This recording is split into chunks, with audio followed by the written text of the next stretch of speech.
আপনারা হ্যাচারি করতে পারেন। হ্যাচারি বলতে আপনারা যে ডিম, যে আমাদের যেগুলো যেসব ফার্মিংয়ে শুধু ডিমের জন্য করা হয়, সেই সমস্ত ফার্ম থেকে আপনারা ডিম কিনে আনবেন। কিনে এনে আপনারা বাড়িতে হ্যাচারি মেশিন লাগাবেন। হ্যাচারি মেশিন লাগিয়ে আপনারা ডিম হ্যাচিং করে বাচ্চা বের করবেন এবং সেই বাচ্চা আপনারা বিক্রি করে ইনকাম জেনারেট করতে পারবেন।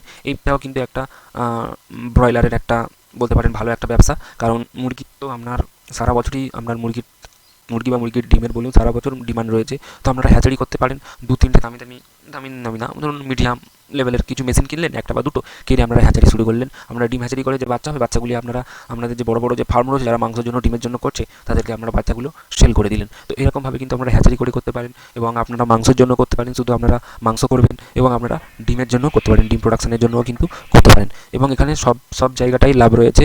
এখানে ডিমেও আপনার মার্কেটের দাম আপস অ্যান্ড ডাউন হয় এবং এখানে আপনার মাংসেরও দাম আপস অ্যান্ড ডাউন হয়, আর বাচ্চারও দাম কিন্তু এখানে আপস অ্যান্ড ডাউন হয়ে থাকে। যেমন শেয়ার বাজারের মতন আপস অ্যান্ড ডাউন হয়, তেমন এখানেও কিন্তু আপনার